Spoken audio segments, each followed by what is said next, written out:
ఆయనకు పిరికి వాళ్ళంటే ఇష్టం లేదండి. మీరు పిరికిగా జీవించాలి అని అంటే, ఇంకా అదే కూర్చున్న ప్లేస్ లో కూర్చొని జీవించాలి అని అంటే, అలాంటి వారు ఆయనకి ఇష్టం లేదు.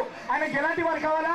పేతురు లాంటి వారు కావాలా? ఆ ఓడ నుండి నీళ్ళలోకి దుంకి, ఈ నీళ్ల పైన నా దేవుడు నడుస్తున్నాడు, నా తండ్రి నడుస్తున్నాడు, నేను నడుస్తా, అలాంటి వారు ఆయనకు కావాలా? అలాంటి వారు మచిలీపట్నంలో ఉన్నారా?